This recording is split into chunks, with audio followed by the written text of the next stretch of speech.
All right, everyone, welcome back to yet another episode of Designing the Best You. And today we have this beautiful, beautiful guest here, Miss Nicole. She is a cycle syncing nutritionist, and she helps women overcome the havoc caused by hormones and their cycle to turn it into propeller for success. That's definitely unique. We never think of our menstrual cycle that way, but by balancing hormones, supporting your bodies, and predicting your cycles through nutrition and lifestyle synchronization. Like so many other women that suffer in silence or are dismissed by the healthcare system, we all know that one too well. Nicole, she's had to navigate the pain, the cognitive frustration, and hormonal symptoms caused by her cycle with little direction towards information. Now, guess what? She uses her education in holistic nutrition and experience to help women tailor their nutrition and lifestyle to their individual needs and cycles. She is on an absolute mission to eliminate the taboo associated with menstruation and provide women with the tools and knowledge to be active participants in their wellness while connecting to their cycles to optimize their lives. So welcome, Nicole. Hello, how are you? Thank you for having me. I'm really excited to be here. Of course. Thank you for joining us. Guys, she has just such a wealth of information to be able to offer to us. So why don't you start off with telling us a little bit about you and kind of how you got into this whole cycle syncing? Sure, I'd love to. Thank you. So I guess it was a pretty long journey. I was on birth control for about 10 years and since I was 16. So I didn't really know my body without synthetic hormones. And nearing like the last few years, I was really like, hey, I really don't know myself without these. Like, how would my body composition change? Or how would my mental health change? Or all of these other things that, I was going to doctors, saying that I think it's my birth control that's causing me a whole lot of symptoms, et cetera, et cetera. And they kind of just dismissed me of like, no, it's not that, or it is what it is, or just deal with it. So I guess during that time, I was like, you know what, I'm going to take authority over my own health and really make sure that I know what I'm doing to myself. So at the same time, I've always loved food and nutrition. It's always been a huge passion of mine. And then, a few years ago, I started with more formal education in holistic nutrition. And around the same time, I decided to go off birth control. And it was super, super interesting to see how my body reacted. And then I kept wondering, like, oh, is there something that I could do to, mitigate a lot of my PMSing symptoms? Or is there something that I can do to like help my body rebalance after coming off of birth control? So I started doing a lot of research, and to my shock, there is so much research out there that shows women how their cycles work and how to tailor their lifestyle to them and all of the benefits that could be reached. And it really shocked me that I didn't even know that my cycle had 4 phases. As a seemingly educated, well-informed individual that like grew up in Canada, and I didn't know this basic biology about my body. So that spun me around. And I just started diving headfirst into my cycle and how it affected me personally. And doing all of that research, I was like, this needs to be known. Women, like, it's no malice that we weren't taught. Like, I don't think that they knew, or our parents knew, or our school system knew. But now that we How have many times do we all, like, as women, it's like, oh, your period comes when you're, 13, 14, 15, whatever, a lot earlier and stuff these days. I hear it's like, and then what does your mom do? It's like, oh yeah, I don't know. My mom is like, here's a box of tampons and here's some pads, figure it out. And you're like, okay, right? That's it. 100%. And I always say, like, if I knew back then what I know now, I would have had like such a different life. I would have like had so much more confidence in myself, like understanding my mood swings, because I suffer from like very anxiety driven and mood swings, especially during PMS symptoms. So like to know that there was something that I could do about it, and also just to take the onus off of myself as like a young person. because, you know, like when you snap at your family and then you feel really guilty about it. And then 2 days later you get your period and you're like, oh, that's Oh, that's why. what it was. It all makes sense now. Right? I mean, even though, right, we all have the apps and we could write it on calendars for our family, things like, it's like it's in our head. We're like, why am I so angry? Why am I so tired? Why am I so crampy? And why am I, just a brat all the time, right? During that time of month, when if we really took, like you said, just like have the intentionality about where we're at in our cycle, why, and then what we can do about it, especially like nutrition wise, because there is so many options that you can do and can help assist with that, right? 100%. And I think that's like the major thing is, like you said, we all kind of know what's happening, but we don't really fully understand the biological process and like where we may need to be supported. And to think of like your menstrual cycle just as PMS and, your period is really neglecting the gift that it is. And, a woman, these statistics are ridiculous, but a woman has approximately 451 menstrual cycles in her lifetime, Wow. spanning 38.5 years. Okay. And how many times have we like dread our cycle, or we're like dismissing it, or we're like talking negative about it? And that's such a huge part of ourselves that we're like talking down to, and that like I feel like would affect us. And if we're able to like identify with it and understand it and connect to it, that like boosts confidence like crazy. Absolutely. So what are some things that we can do in the different phases of the cycle that really just help boost that confidence? Sure. So, so a woman's cycle is 4 phases.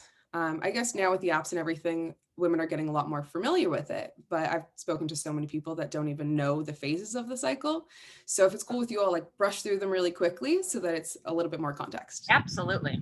Awesome. So your menstrual cycle is from the first day of your bleed to the first day of your next bleed. And it starts off with your menstrual phase, which is often between like 5 under 8 days. And then you go into your follicular phase, that estrogen is rising, and your body is preparing to release an egg. Around day 14 to 16, depending on the length of your cycle, is when you ovulate, which is when your body actually releases that egg. And then afterwards, you go into your luteal phase, which is when progesterone rises and estrogen kind of rises, dips a little bit, but stays pretty steady. And it's really important to have a good balance of progesterone and estrogen, especially in your luteal phase, because that's a lot of studies say that that's the cause of many PMS symptoms and painful periods. So now that I've kind of went through the different the different phases, during each phase of your cycle, your body needs certain nutrients that can be really beneficial. And if we're just talking about like the nutrition side of things, not necessarily the career or fitness, your body needs certain nutrients. So for instance, during your menstrual phase, you're losing about 2 milligrams of iron per day. And that can cause, fatigue and skin problems and hair issues and like so many other things. That it's really important to up your iron and do so with vitamin C because it helps with absorption, and then to limit caffeine intake because that can hinder absorption.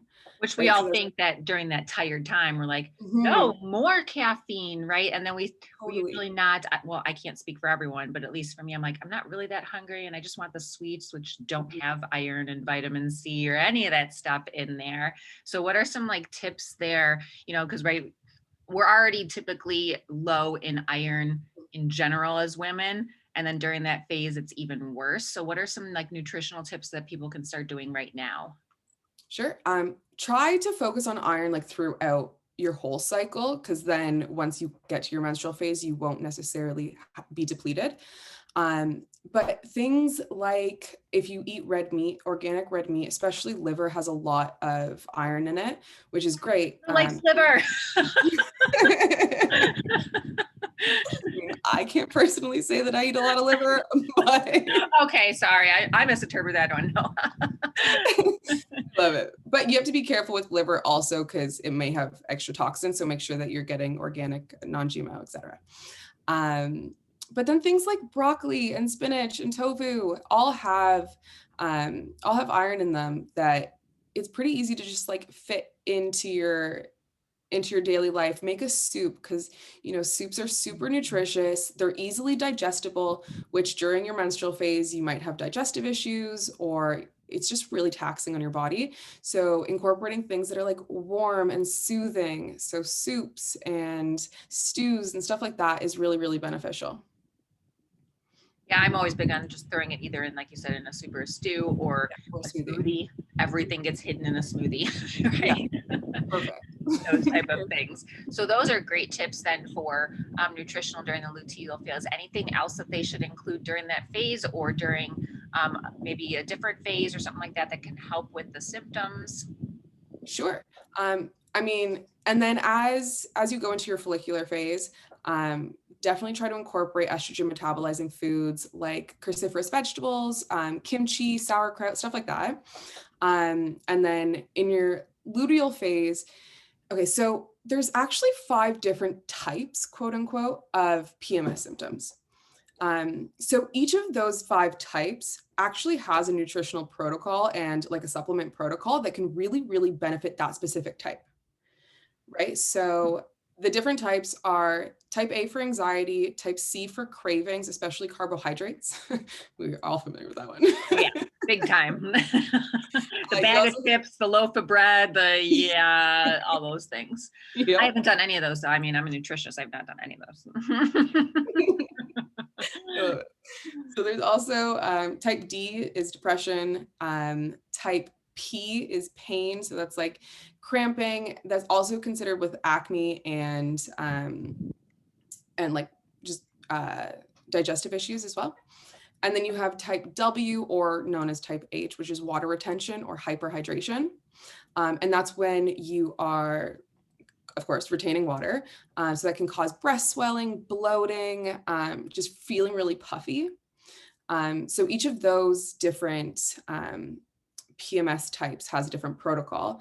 I have a PDF that anyone can kind of get if you want I to. was gonna say, I'm like trying to remember all those. Yeah. So Yeah, I can send you. I have a PDF that's free for everybody that helps you identify, understand, and start to heal the different types of PMS. If anyone's interested in that, it's probably a lot easier than trying to write everything down right now.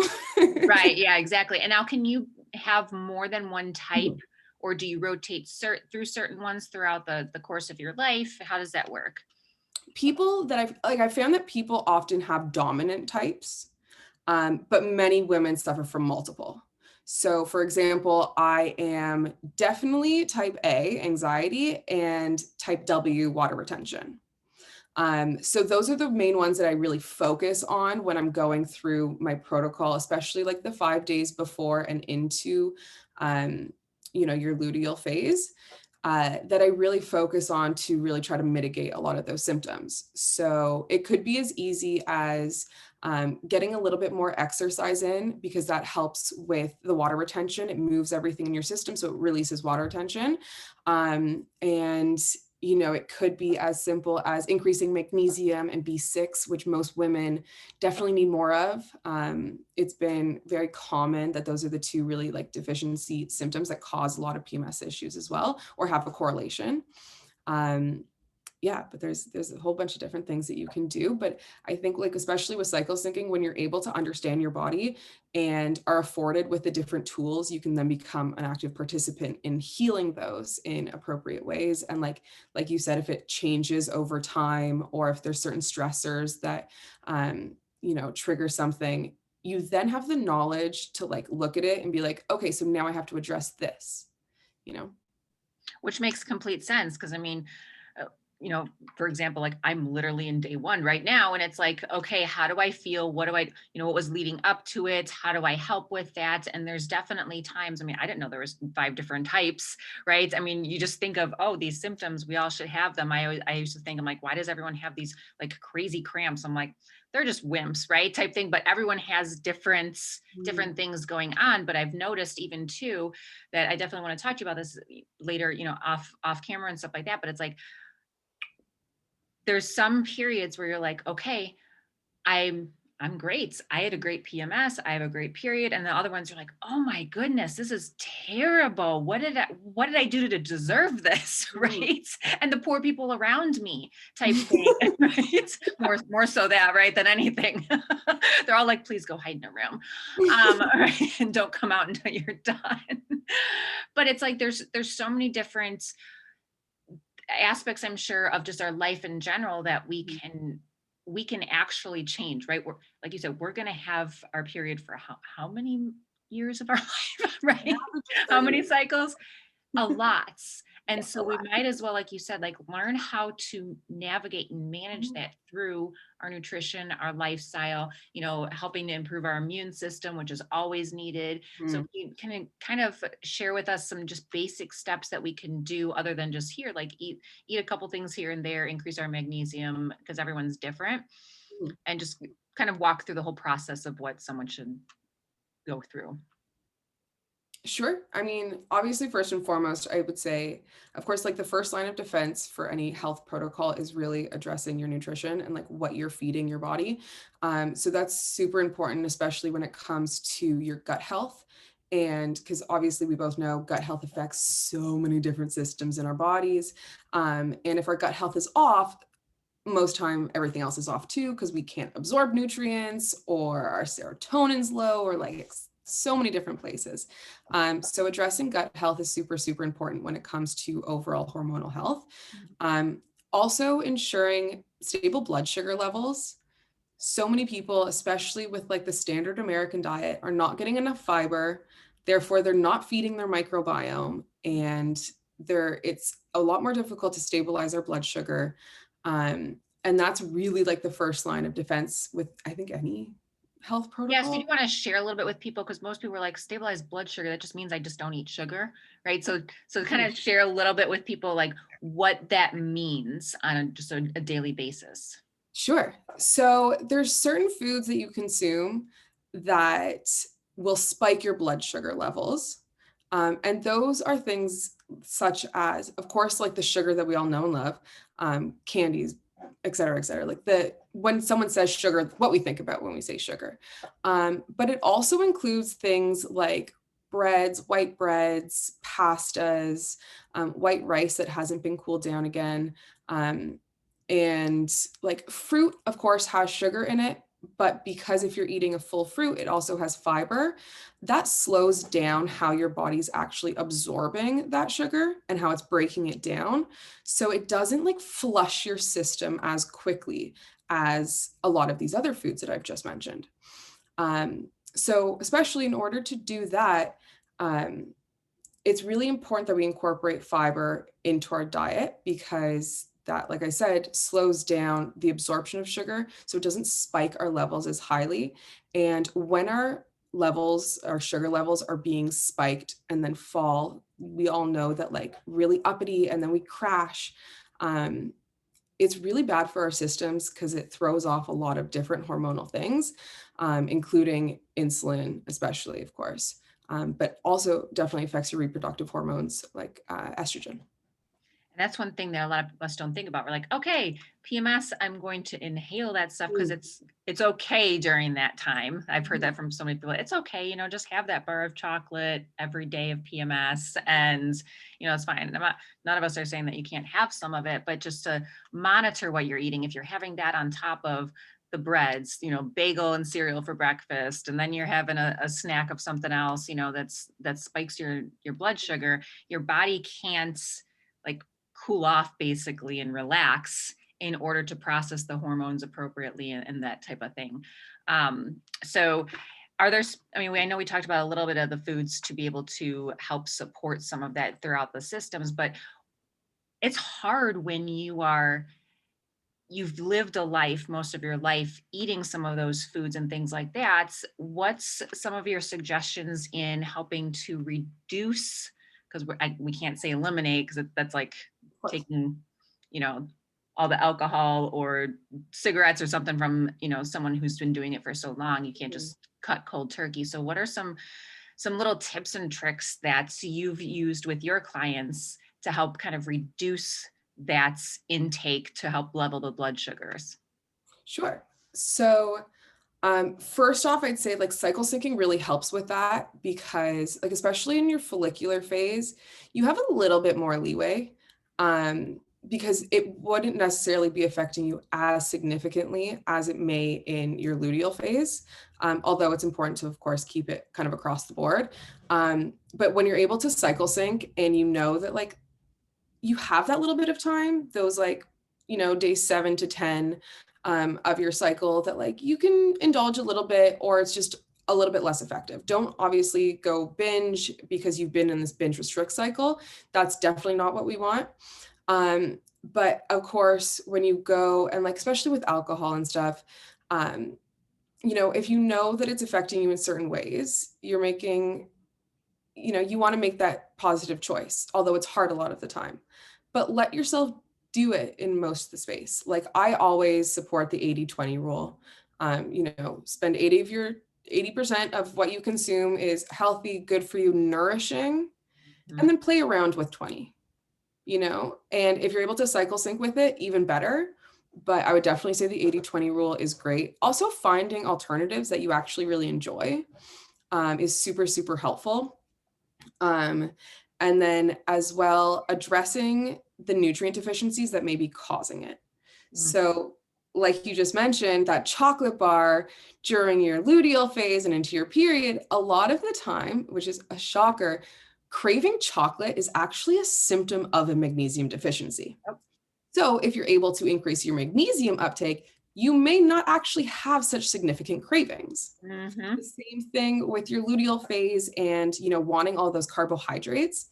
A lot of that time is because studies have shown that your serotonin, either production or receptors, aren't as effective.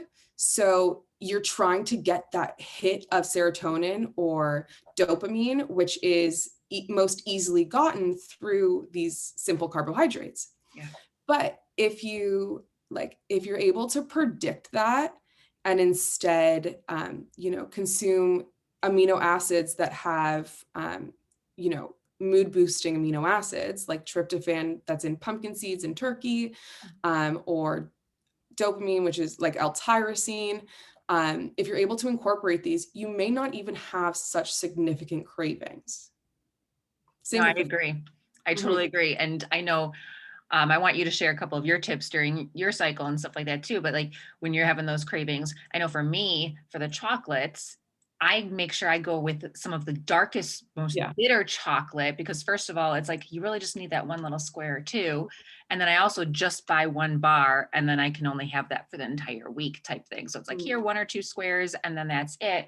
But it really does, like you said, if you increase something like magnesium, you shouldn't have, you really don't have the craving. I mean, I found all that stuff out when I was pregnant with my first child. I'm like, why am I was craving like Skittles, like, and I was like, why in the world am I craving that? Right. And I looked it up and I was like, and I forgot what it was at that stage, but I was like, okay, that kind of makes sense. And then I started increasing whatever that food was or that nutrient was, and it changed my entire palate basically. Right. It's so interesting. It is. And like you said earlier, it's not something that we're taught, and we really should be early on. So I love that you're now taking this, you're taking your nutritional background and you're matching it with the cycle, and you're educating these women out there and teaching them how to do that, because it makes so much of a difference in how you're living your everyday life. I mean, because I don't think any one of us enjoys, right, going through it every month. But if we can learn how to be a little bit more proactive about it, it makes it a lot easier, right? So like, what are some of the things that you crave and that you try, you go through in terms of your cycle? Oh, the chocolate. I mean, but I would also say that I crave chocolate constantly, just because I love the flavor. Like this has been since that is true. Okay, so you got me on that one too, but okay. Chocolate, vanilla, chocolate every time. I was so addicted to Nutella growing up that I had to make my mom not buy it for me. And then if I didn't do chores or something, she'd be like, I'm going to buy you Nutella if you don't do the dishes. I'm like, no, I have no willpower. Oh, that's great. So of course I would never tell anybody to not do the chocolate. Because I love chocolate and it has tons of antioxidants in it. And it actually has really supportive things. But if you're choosing, like you said, if you're choosing milk chocolate versus dark chocolate, the milk chocolate comes with, the added sugar, the more processed, and, the dairy products have like a whole other SKU. So I send my recipe. I have this miso tahini chocolate sauce. Ooh. It is so delicious. And it's literally just mixing cocoa powder with a little bit of like a healthy sweetener. Like I use monk fruit sweetener with erythritol and tahini together, and like heating it up a little bit, pouring that over fruit. It is so, so good. Oh, And it's good. just another thing that like helps you, you don't have to reach for the Toblerone bar, random Right? chocolate bar to say, but I used to take like chocolate bars and dip it in the peanut butter and it's like, mm, oh, all half that the stuff. spoon was Nutella, half the spoon was peanut butter. Right? Yeah, always. I mean, even I was just learning last week from a lady from Italy. It's like the darker the chocolate too, it's better than caffeine for your body because it helps your brain and it doesn't give you the heart palpitations, and it still Mhm. gives you all of the things that your body needs, Yeah, obviously in moderation, right? But you don't have to have that afternoon cup of coffee or whatever to get your body going, or the 10 cups in the morning to get through the fatigue for the day. 100%. And Mhm. especially with that, like, especially going cacao versus cocoa. Mhm. So the only difference between that is cacao is cold pressed, and then cocoa is often a little bit more processed with heat. So it loses a little bit more nutrients. But like, if you look in, I think it was Mayan culture or South American culture that uses cacao in ceremonies. Mm. And it's known as like a heart opener, because it's actually been shown to open the arteries of the heart, which increases blood flow, which when you increase blood flow to your brain as well, you have like a little bit more of a euphoric feeling and you feel more open and calm and loved. So it's really interesting that you can, The women eat all the dark chocolate you want, is what we're saying. No. but let yourself have it. And I think what it comes down to is having the tools and the knowledge to be able to make those informed decisions. So much of my journey was not having the knowledge, like not even knowing that I didn't have the knowledge, Yeah. Mhm. not being exposed to the fact that I could be an active participant in my healthcare, and that the authority of, general practitioners that I was always going to, they're very limited in preventative medicine in most cases. And I mean, I've spoken to many of people who have gone through medical school, and they've told me that they had a couple hours of nutrition Mhm. studies, which I mean, we all eat food, right, to live. it's a Shouldn't that be fuel, what we focus on? shouldn't we? And like, then we can be preventative, Mhm. and it's especially cycle syncing for me is really about being able to predict and prepare. So if you're able to predict your cycle, your body and the patterns that you have, then you're able to better prepare for them, whether that be through nutrition or whether that's, being able to effectively communicate that to a partner, Mhm. or, knowing when it's time to retreat, or being self-aware enough to know that like your thoughts aren't really your thoughts at this point, or like aren't running the show.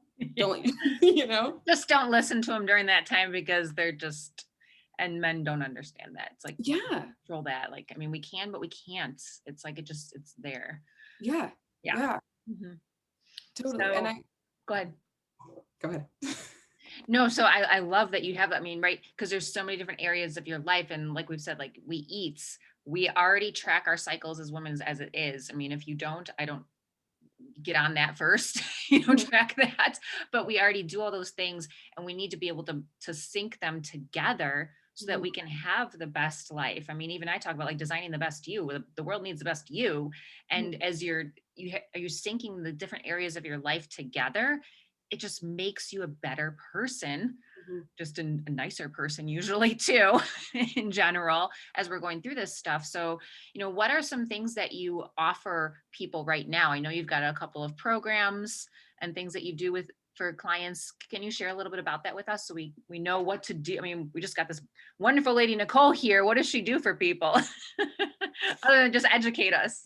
Sure. I mean, that is what I want my main focus to be, is about the education. Because again, like we were talking, as we age, or as there's different stressors, like, or as we're changing jobs or families, and there's so many different aspects that come into play, that are ever changing. But to be able to navigate the world a little bit better, and just connect to yourself a little bit more. So I work one-on-one with clients, and I help them tailor their nutrition, fitness, and lifestyle, because it's really cool once we get into like how you can cycle sync your career for productivity and your fitness to actually get your goals, and so many different things, that are all aligned. And so, yeah, so I help women one-on-one with that. And I also have consultation packages, which are a little bit lower. It's just you and I talking a bit and addressing symptoms, and I will give you advice. But my most exciting thing that I'm really, really working on, and I'm so, so excited about it, because it really gives that educational thing that you can have forever and look back on, is I'm creating a course. So it's a 12-week, which is 3 cycle syncing course that walks you through all that you need to know about how to cycle sync your nutrition, fitness, and lifestyle. And then it also really incorporates the different aspects of your health, like understanding nutrition and nutrition labels, and how things affect your body, as well as addressing gut health and the different PMSing types. So that is set to come out hopefully September 21st. But I'm super excited with that, because then there's also different tiers that you can get along with the course, to work one-on-one with me and really, hone in and, get the results that you've been looking for, or that you didn't even know that you could have. Because I think that's a huge thing, that women are like strong in these powerhouses, and they're like, their pain tolerance is way up there. Yeah. Talking to a mom of 3 boys and Yeah. 3 years. You're just like, I actually went and, side note here, I was in PT and everything. And he's like, does this hurt? Turning my neck and stuff like that. I'm like, no, I just deal with it. He's like, really? Mhm. Yeah, you just kind of deal with some of the stuff as you go, as you're, being a woman throughout every day. And we shouldn't, though. That's the thing, is we shouldn't. Yeah. It's our bodies telling us that something is askew, or that, Mhm. we need to heal ourselves in some way. I went through about 2 years of being violently ill, and, I didn't take anything my doctor prescribed me, because I was like, this is going to wreck my liver. How about we address the problem? And the problem ended up being stress, Huh. which is shocking. Right? I mean, in our culture today, it's just amazing. And Stress. Why yeah, would you even think? totally. And I feel so much of us are like out of alignment with our natural rhythms and with our cycles. Like, so many of us are living that 9 to 5 life, and that's the circadian rhythm that is really male dominant. Mm. And when we're able to use the infradian rhythm, which is like our menstrual cycle, it's really, really cool how connected you feel to not only yourself, but the world around you. Absolutely. And I love that you said that, because yes, circadian rhythm is masculine, and we're not, no one tells us again what that is. And so I love that you said that, because it makes such a difference understanding it, and making it your own and whatnot. So, all right, Nicole, this is wonderful. I know we could keep talking here, but I want people to, where can they find you, and where can they sign up for your course that's coming out? Amazing. So you can find me at NicoleBendayan.com. My email is nicole@nicolebendayan.com, so pretty easy. And then also follow me on social media and everything else, nicole.bendayan. And I give a lot of just like random value and informational posts, and tries hard to, really bring value to people and allow them to better understand themselves. So follow me on social media. And yeah, I'm always happy to talk if anyone wants to reach out on any of those forms. Absolutely. Well, thank you so much for joining us today. And you know, I know this is not a normal topic we talk about, but it's so incredibly important as women. We need to understand. So I really appreciate you diving in and sharing about it all with us. And you guys, again, all of her links will be in the show notes for you. And, you know, as it gets posted here, we'll be tagging it all over on social media. So make sure you go in and dive in and share it with other women. Share it with your moms, your sisters, your girlfriends, your, you know, your daughters, things like that, because it's something that it's not just known out there to be, we're not educated on for the most part. So again, thank you so much, Nicole, for joining us. And you guys, let's work on keep on designing the best you, because the world does need the best you out there, especially as women. When we start educating and empowering women to be our best selves, the world just massively changes.